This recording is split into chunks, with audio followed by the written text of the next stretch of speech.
Welcome to the Neural Implant Podcast, where we talk with the people behind the current events and breakthroughs in brain implants in an understandable way, helping bring together various fields involved in neuroprosthetics. Here is your host, Laden Neurotech.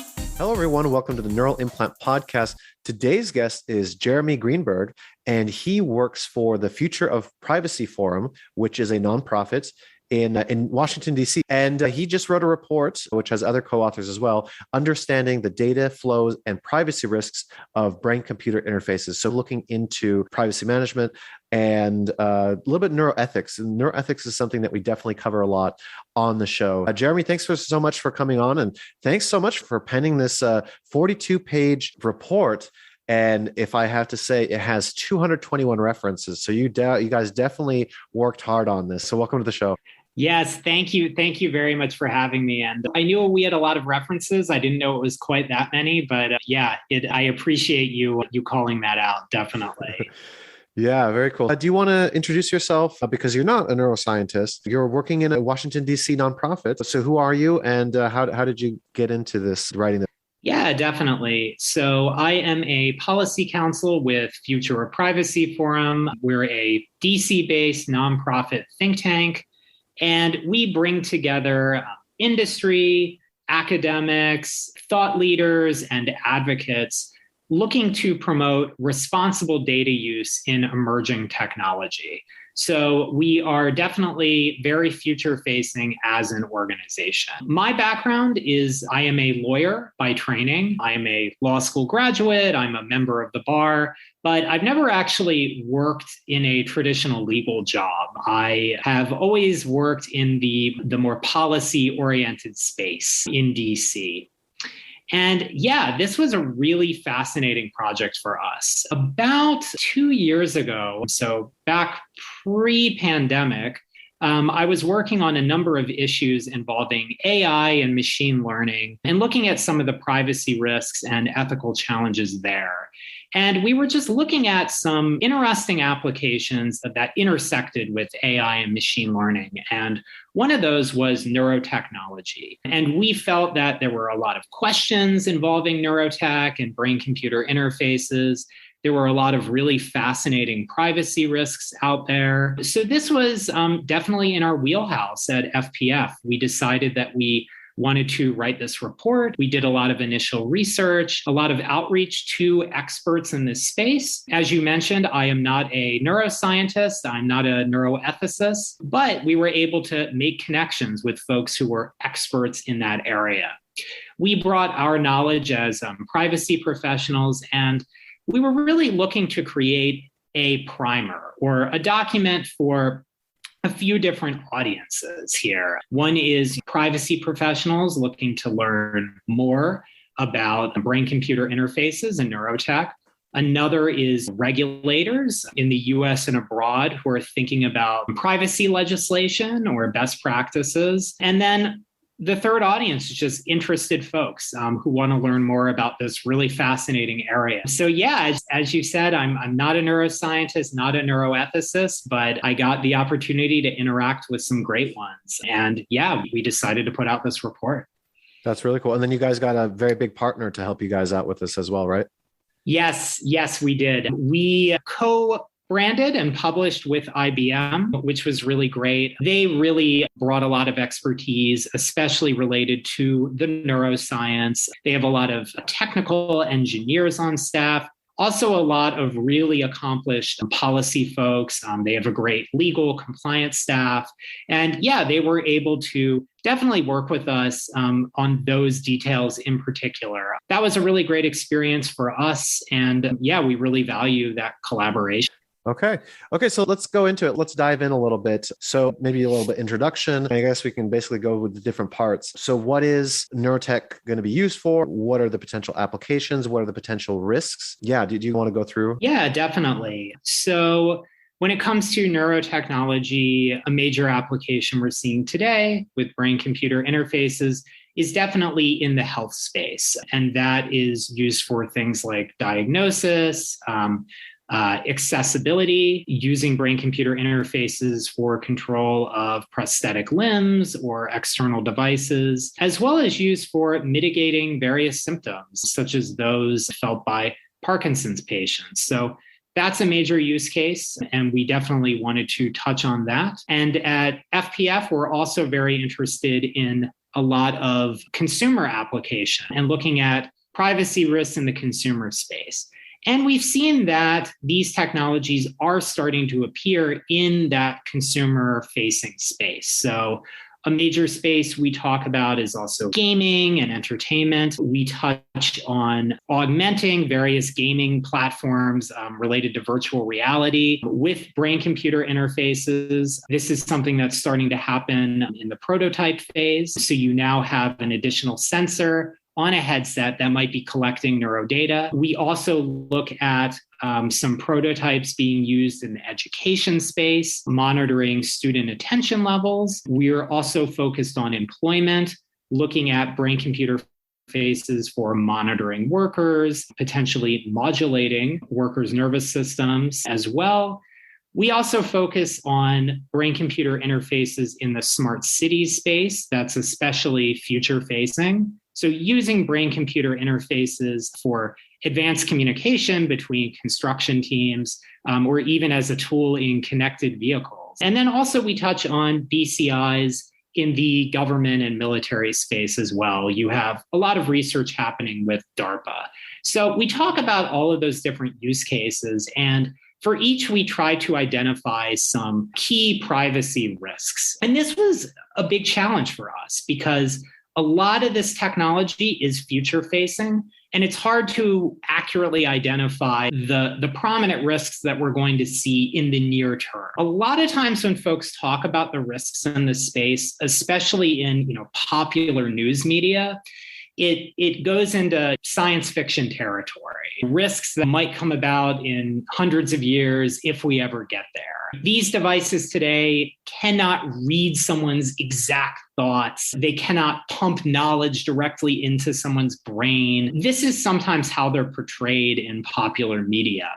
So we tried to concentrate on some of the risks we're seeing today, as well as likely near-term risks. A lot of that relates to just where the research is going, looking at risks that are occurring in other fields involving technology and seeing how those might map onto brain-computer interfaces. But yeah, a lot of the risks in this space really stem from the fact that neurodata, which we could be talking about recording neurodata, modulating neurodata. This is sensitive personal information. This is biological. It relates to mental privacy. These devices can be used to derive inferences about a person's likes, their dislikes, their fears, arousal, emotions. So this involves very sensitive and intimate details or inferences about an individual. Risks are then magnified when decisions are made that impact an individual based on the recording of this neurodata.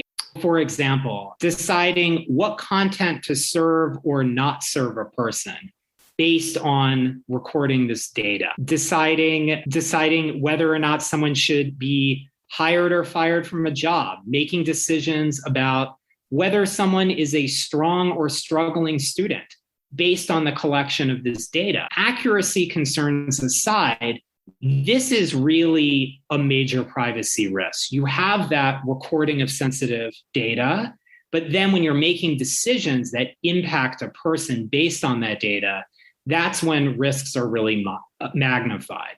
You also have a set of risks related to modulating a person's neurodata. A lot of concerns here are related to security, the idea of being able to hack a device that could be modulating someone's neurodata for a health purpose. So you could be putting someone's health in jeopardy. Yeah, there are a lot of privacy risks here. Some are specific to certain applications, but those are some of the privacy risks that really impact these technologies broadly and areas that we're very concerned about. Okay. Yeah, very cool. This is a nice overview of everything. So I guess going off of that, which area is the most concerning? I would say that today, at least for me, what might keep me up at night really relates to the consumer space. I think that the health space involving this technology, the risks are definitely there, the potential to hack a medical device. But in the health space, in a lot of situations, you have a lot of regulations in place. You might have HIPAA in place. There are certain protections granted by GDPR, which is the comprehensive privacy law in Europe. This is definitely a regulated area. But when it comes to some of these other sectors or other areas, we really lack a lot of regulation. So, for example, in the gaming space, maybe I'm playing a virtual reality game and my neuro data is being collected. And that collected neuro data, along with maybe other biological data or other biometric data, is combined with the stimuli or content that I'm experiencing in a game. And it's really through combining that data that a very granular profile can be built about me, my likes, my dislikes, my fears, my arousal. And to me, what's really concerning is today we have profiles of users. If I am on the 2D web, if I'm on, a social media site and I'm liking certain content, disliking content, clicking on certain articles or certain media over others, a company could build a very detailed profile about me and gain insight into who I am as a person, what I'm like, my interests, my proclivities. But when it comes to the collection of neuro data, a lot of that is involuntary by the individual. When I'm online, I'm clicking, I'm making an intentional action, but it is much more difficult for a person to be intentional with their thought. What is happening with their neurodata is just something that is happening in their body. It's just part of living. So it's that collection of involuntary data that definitely is very concerning and I think creates a lot of risks there. And with that, you have limited user control, the ability for a user to control what they're revealing, how they're revealing it. So really, I think that the involuntary nature of this data is something that I think is really concerning for privacy. Yeah, like we're leaving digital fingerprints everywhere and we might not necessarily want to be doing that. So should we just ban neurodata? Are there any benefits? Are there any upsides to this? And what are the upsides? Yeah, there definitely are upsides. So in the health space, obviously, the use of brain-computer interfaces and neurodata can be used to treat a number of conditions, provide enhanced accessibility, diagnosis. Even in the consumer-facing spaces, there are benefits. For example, in gaming, the ability to create a really interactive experience that's especially fun or tailored to the user.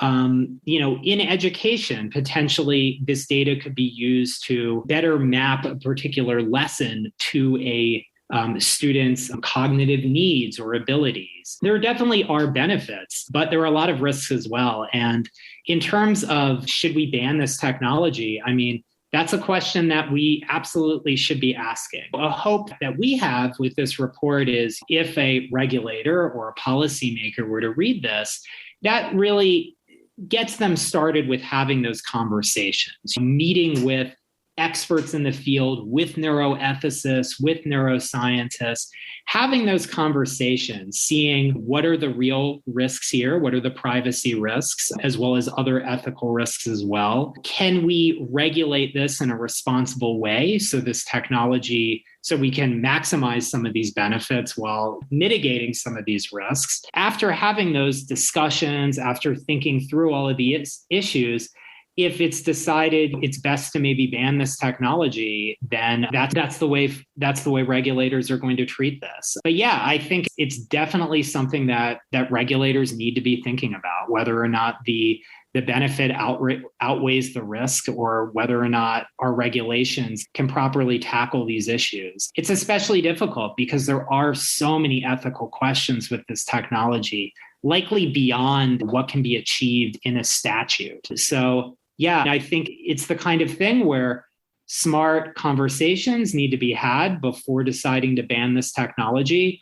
But yeah, that's definitely an option that we could take. Yeah, for sure. And a country actually did this recently. Do you want to talk about Chile?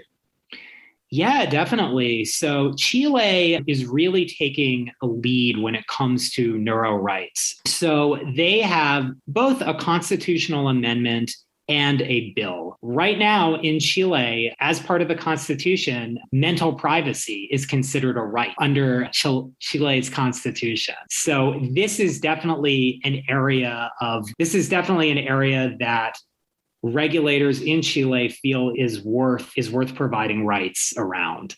You also have this bill in Chile, and this bill regulates neurotechnology in such a way that it creates a number of rights for consumers around these technologies and a number of requirements for companies. So some of these rights and requirements include requirements that companies obtain expressed opt-in consent from a user prior to using a neurotechnology. There are various requirements involving notice. So notifying the user of not only how this technology might be used or how data might be used or shared or stored, but of the potential harms involved with this technology. There are also rules around how long a company can hold neurodata or store this data. Perhaps most interesting, the bill in Chile regulates neurodata as an organ under Chilean organ transplant law. Sometimes when folks talk about this bill, they talk about it in almost an abstract way where they say, oh, neurodata is going to be regulated like an organ. But it's actually very specific what they're doing. They're regulating this data as an organ under a specific law in Chile. And this would create all sorts of rights and requirements around the use of this technology. We'll see where this law goes. It likely will continue to be amended. But I think that the fact that these conversations are happening in Chile, the fact that they are regulating this technology, really should send a signal that these are some real privacy risks, and it is worth thinking through how we might legislate or regulate these risks. And this Chilean approach is definitely gaining traction around the world. You have Spain release their digital rights charter, which provides an insight into how the Spanish government is thinking about these neurotechnologies or thinking about various technologies and data. And there's a specific section dedicated to neuro rights in that charter. So this definitely is gaining traction. Chile is taking the lead. And yeah, we'll see where this goes. Maybe the UN will take an interest in this area, maybe the US at some point. But yeah, I think it's definitely worth tracking what's happening in Chile to get a sense of what some regulators and some experts think when it comes to these risks. Yeah, that's really interesting. It's nice to look into the future of what might be going on. Why, especially Chile? What spurred this? What caused them to do this? Yeah, it's really fascinating. So I've talked to a few folks who are closely following what's happening in Chile. And from what I understand, the Chilean government is looking to really have an impact on the tech landscape in general. Chile has gone through a lot of political changes recently. There's this move to push forward in terms of rights and approaches to human rights. So from what I understand, Chile actually approached an academic group at Columbia, the Columbia Neuro Rights Initiative, and in particular, Dr. Rafael Yuste, who's based at Columbia, who is one of the leading thinkers when it comes to neuroethics. And he's produced a number of influential papers on the topic. So Chile really approached this scholar and said, we really want to regulate this technology. So when you look at Professor Yuste's writings, a lot of his values and his thoughts on ethics are reflected in the law. It's been very interesting. A lot of folks point to Chile and wonder why Chile. Chile is not a major producer of these technologies. It's not a major consumer of these technologies. Why Chile? And it really seems like it's an effort to be on the cutting edge when it comes to human rights. And it very much aligns with what they're trying to do at the Columbia Neuro Rights Initiative. So it really sprung from there, as far as I know. And when you hear Professor Yuste talk about these issues or read some of his writing, there really is this hope that sort of the next step with this stuff is we'll pass some neuro rights in Chile, and then hopefully this moves to the UN. Maybe it draws the attention of the EU. There's a more global focus on these issues. So yeah, it's been very fascinating. It definitely took a lot of folks aback, the fact that this was happening in Chile of anywhere in the world. But yeah, they're definitely taking the lead, and a lot more folks are focused on Chile in this space than they were a couple of years ago. So what are the takeaways? What should companies learn from this? What should they be doing in the future? Well, we provide a mix of both technical and policy solutions. So in terms of technical solutions, a lot of companies should be looking at current Internet of Things devices, smart home assistants, devices that are tracking ample data, some of which is biometric or related to the human body.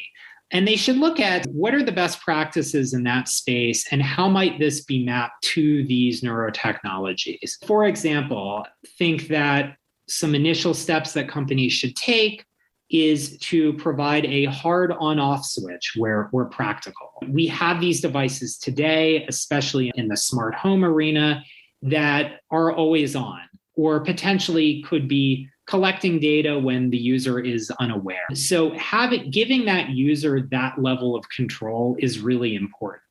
And having many of these devices, especially in the consumer space, will have a companion app providing granular user control. Of course, it should not be only up to the user to protect their own privacy. The companies are the ones with the technical expertise, with the knowledge. They should be also acting responsibly, but the user should have granular and manageable controls as well. When it comes to the transfer of data, encryption is very important, especially with sensitive information like neurodata. This should be encrypted in transit and at rest. So we have a number of technical recommendations.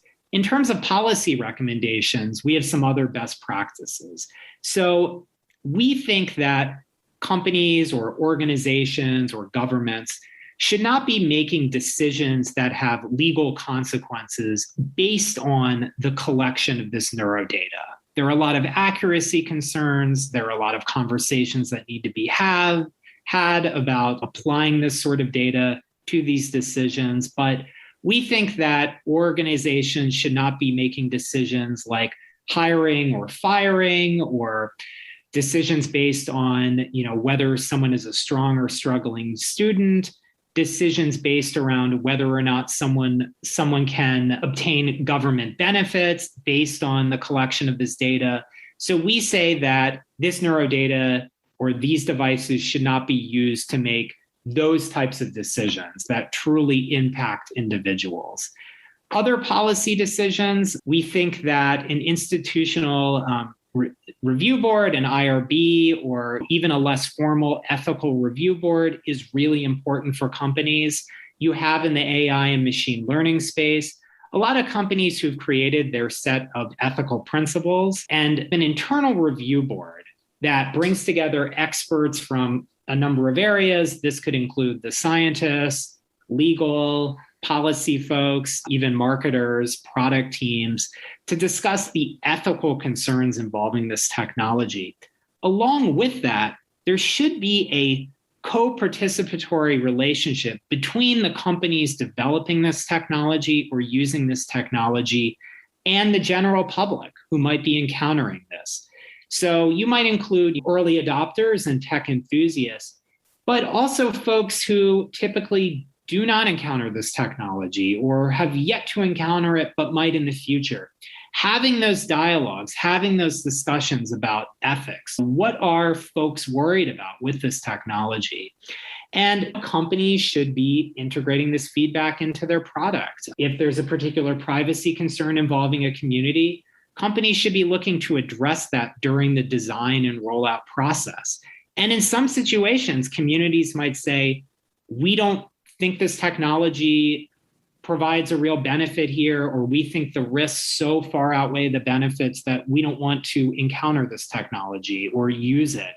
Companies should be willing to potentially scrap a project based on that feedback. So having that feedback is really important.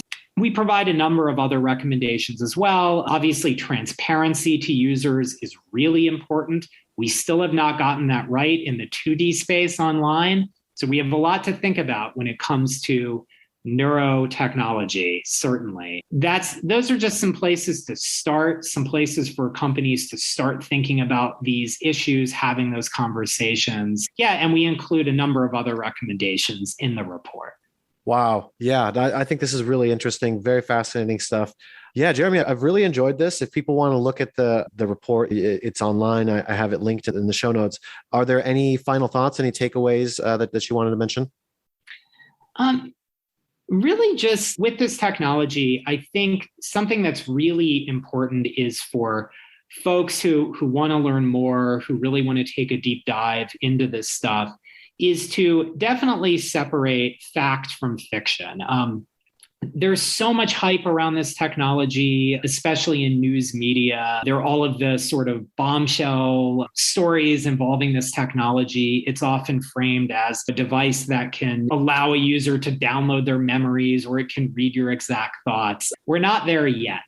So I think it's really important as a first step when it comes to folks just thinking about this stuff or learning more, or companies developing this technology, or regulators looking to regulate it, really separating that hype from what's actually happening in the field. I think that's a really important first step to learn and think about what's happening in this space, and realizing that a lot of the privacy questions we have today with the 2D web and with tech we interact with every day, a lot of those same questions are prevalent here. So looking towards those past examples and seeing, okay, if we don't like the way that privacy has been handled online or related to devices, this is an opportunity to get in the door early on before this technology is widespread and start to integrate a number of solutions that can hopefully mitigate some of these privacy risks. But to do so, I think an understanding of sort of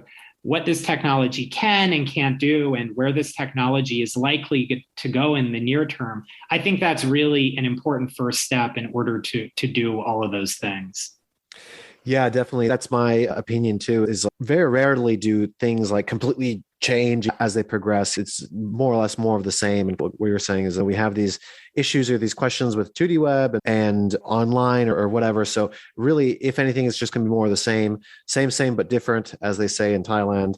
And it's just grow from there. We can make our own destiny. And I'm also very much on the side of it's hard to limit stuff. Like once the cat's out of the bag, you can't put the cat back in the bag. I don't know. But basically the companies need to figure it out themselves, but legislation is often very slow and hindering, but at the same time, the companies can't necessarily self-regulate because that also doesn't necessarily work. So you need the balance, and that's a little bit what the report is about. So Jeremy, this has been really good. I've really enjoyed this. Yeah, thank you so much for coming on. This has been excellent. Yeah, thank you very much for having me.